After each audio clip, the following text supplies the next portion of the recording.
Assalamualaikum warahmatullahi wabarakatuh. Yang saya hormati Bapak Arya Setyanugroho selaku dosen pengampu mata kuliah Psikologi Pendidikan. Syukur alhamdulillah kita ucapkan kepada Allah Subhanahu wa taala yang telah memberikan kita kesehatan jasmani serta rohani. Salawat serta salam tak lupa juga kita haturkan kepada Nabi Muhammad SAW yang telah membimbing kita dari zaman kegelapan menuju zaman yang terang benderang yakni Adinul Islam. Perkenalkan, nama saya Aulia Putri Absari dengan NIM 210404064. Di sini saya akan menjelaskan mengenai perkembangan bakat pada anak usia sekolah dasar. Yang pertama saya akan menjelaskan mengenai apa sih bakat itu. Pada Kamus Besar Bahasa Indonesia atau KBBI, bakat adalah alat atau tanda-tanda bahwa sesuatu yang akan terjadi. Bakat adalah sifat-sifat yang memberi petunjuk akan adanya kemampuan yang dimiliki seseorang, yang dengan melalui latihan-latihan dan dapat direalisir menjadi kemampuan-kemampuan yang nyata, terutama dalam bidang-bidang khusus, misalnya dalam bidang bahasa, seni musik, dan bidang teknik. Bakat diyakini sebagai anugerah Tuhan Yang Maha Esa kepada manusia. Anugerah tersebut perlu dikembangkan melalui proses pendidikan. Dengan bakat yang dimiliki, seseorang mampu meraih prestasi dalam berbagai bidang sesuai dengan bakatnya. Bakat yang dimiliki seseorang berbeda antara satu dengan yang lainnya, baik dari segi jenisnya maupun dalam derajat atau tingkat pemilikan suatu bakat. Mengingat begitu pentingnya bakat sebagai salah satu potensi peserta didik, maka pendidik hendaklah berperan membimbing mereka agar bakat yang dimiliki oleh masing-masing peserta didik tersebut dapat berkembang. Oleh karena itu, pendidik perlu mengenali dan memahami berbagai hal mengenai bakat, sehingga memudahkan mereka dalam membantu peserta didik dalam mengembangkan bakat yang dimilikinya. Yang selanjutnya yaitu bagaimana sih dapat mengenali jika anak kita berbakat. Yang pertama yaitu sedikit bantuan. Bagi Dr. Randa Clara Kriswanto, Master of Art, CPBC, Psikologi dari Jagat Nita Consulting, kanak-kanak yang berbakat biasanya lebih kilat memahami bidang tertentu dibandingkan anak lain. Tanpa menghasilkan usaha keras, anak yang memiliki bakat umumnya pula sanggup memotivasi diri sendiri buat menekuni hal-hal yang sangat disukainya. Contohnya, anak yang bahagia bermain piano ataupun berenang tidak hanya berlatih dikala gurunya tiba. Mereka hendak berlatih piano ataupun berenang tanpa disuruh. Idealnya, bakat yang dipunyai oleh anak sejalan dengan minatnya. Dengan begitu, kemampuan ataupun keahlian yang dipunyai anak hendak tergali secara maksimal, sehingga anak sanggup berprestasi. Yang kedua yaitu bangkitkan minat. Dapat diketahui bahwa bakat seorang anak itu sangat beriringan atau sejalan dengan minat yang dimiliki anak. Ada banyak anak yang memiliki bakat, namun mereka atau anak tersebut tidak memiliki minat terhadap bakat yang mereka miliki. Dan hal ini seringkali terjadi pada anak usia sekolah dasar. Namun, apabila hal ini tetap dibiarkan dan tidak dilakukan tindak lanjut secara cepat dan sedini mungkin, maka akan berpengaruh pada perkembangan bakat anak tersebut pada periode selanjutnya. Hal yang dapat dilakukan untuk mengatasi masalah tersebut salah satunya adalah dengan adanya bantuan dan dukungan motivasi orang tua. Maka bakat yang dimiliki oleh anak dapat berkembang sebaik mungkin sehingga dapat berdampak positif bagi perkembangan bakat selanjutnya. Namun, jika motivasi tersebut tidak didapatkan anak dari orang tua, maka keterlambatan perkembangan bakat anak akan terjadi, bahkan bakat anak yang semulanya ada bisa menjadi terpendam pada diri anak. Yang ketiga yaitu lakukan tes bakat. Dalam melakukan tes bakat pada anak dapat dilakukan dengan beberapa hal, di antaranya yaitu yang pertama kita bisa memperhatikan berbagai perilaku anak dan perilaku tersebut dinilai berdasarkan kecenderungan anak dalam bertingkah laku dalam kehidupan sehari-hari. Maka dari pengamatan tersebut akan timbul pemahaman tentang minat yang dimiliki oleh seorang anak tersebut. Sehingga minat tersebut akan diarahkan kepada hal-hal yang bermanfaat sehingga akan timbul sebuah bakat yang baik dalam diri anak. Langkah selanjutnya yaitu memperhatikan periode perkembangan anak, di mana periode perkembangan tersebut berfungsi untuk mengetahui posisi periode perkembangan anak berada pada tahap keberapa. Sehingga untuk melakukan tindak lanjut terhadap perilaku anak yang ditonjolkan akan mudah dilakukan.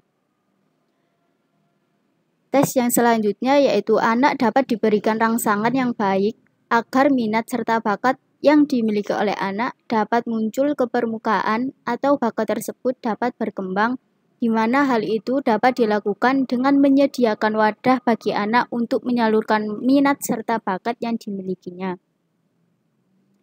Pada tahap terakhir, dapat dilakukan dengan cara melakukan tes psikologi terhadap kecenderungan bakat yang dimiliki oleh anak.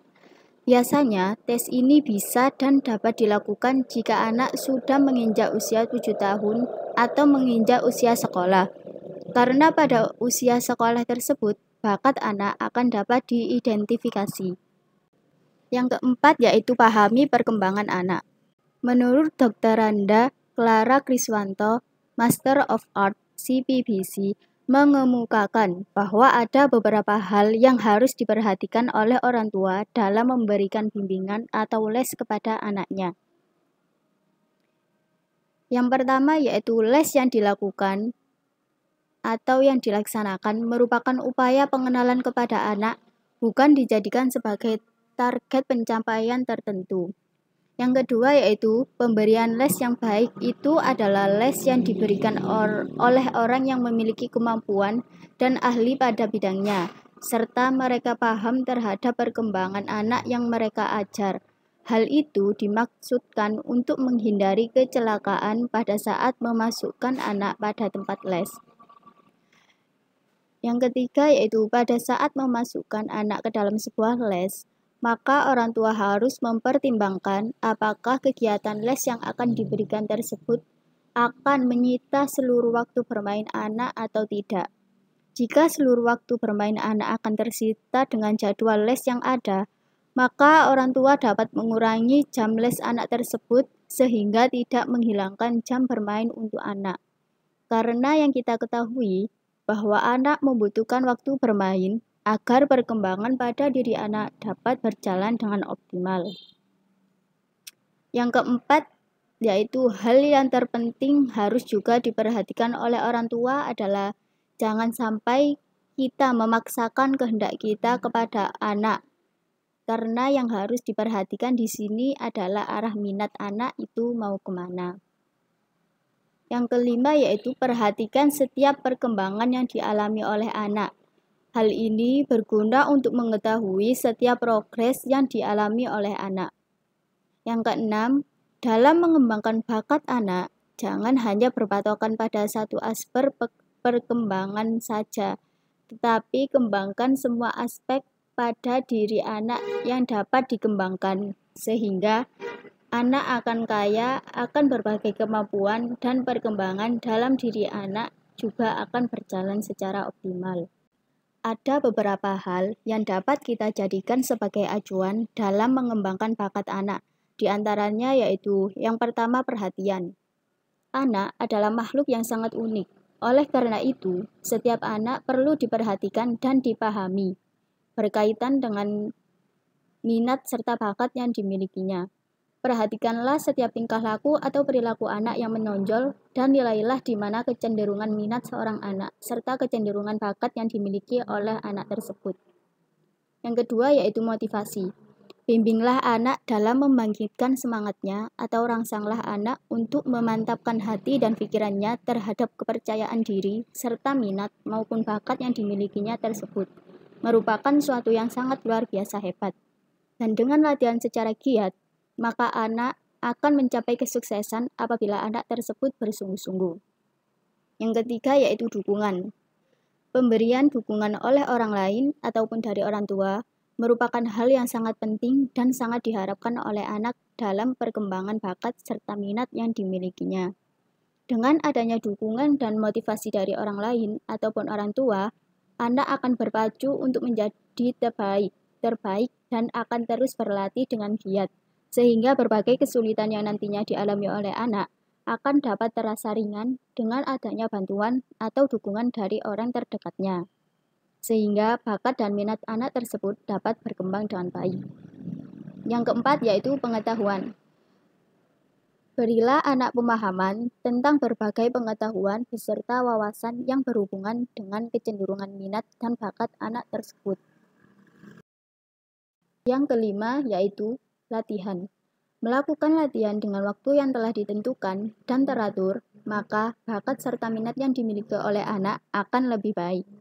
Salah satu hal yang dapat dilakukan adalah dengan menyediakan wadah untuk anak berlatih dan untuk mengembangkan bakat serta minatnya.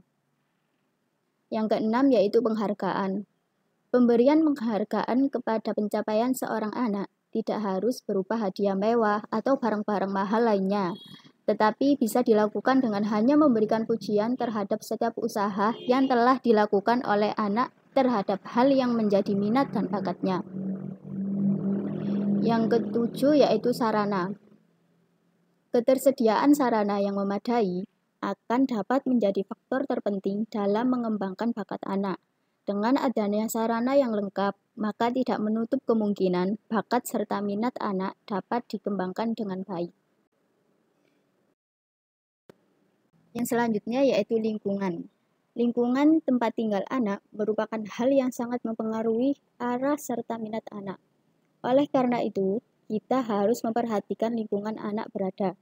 Jika lingkungan anak tersebut tidak baik, maka akan terjadi ketertimbunan minat serta bakat yang dimilikinya dan sebaliknya. Yang kesembilan yaitu kerjasama. Melakukan kerjasama dengan orang tua siswa dan pendidik adalah hal yang sangat diharapkan dan yang sangat berpengaruh terhadap perkembangan bakat anak. Mengingat waktu anak di sekolah sedikit daripada waktu anak di rumah, maka kerjasama antara guru dan orang tua sangat diharapkan. Yang selanjutnya yaitu teladan yang baik. Anak akan selalu meniru setiap hal-hal yang mereka lihat dan yang mereka perhatikan di sekitarnya. Maka untuk itu, orang-orang yang berada di sekitar anak harus dapat memberikan sebuah contoh dan teladan yang baik juga, agar apa yang ditiru oleh anak merupakan hal-hal yang baik, bukan hal yang tidak baik. Karena teladan yang baik akan memberikan dan mengarahkan anak terhadap pengembangan bakat yang baik juga. Sekian penjelasan dari saya. Adapun kesimpulan dari penjelasan tadi yaitu perkembangan bakat yang dimiliki oleh seorang anak harus dapat dikembangkan sesuai dengan periode perkembangan masing-masing anak, di mana dalam perkembangan tersebut haruslah diiringi dengan adanya suatu pengetahuan dan keterampilan tertentu yang dimiliki oleh anak tersebut. Cara kita dalam mengenali bakat yang ada dalam diri seorang anak dapat dilihat dengan cara memperhatikan setiap perkembangan atau tahap perkembangan anak tersebut. Anak yang berbakat dan yang tidak berbakat memiliki karakteristik tertentu, di antaranya anak-anak yang senang dalam melakukan hal yang diminatinya.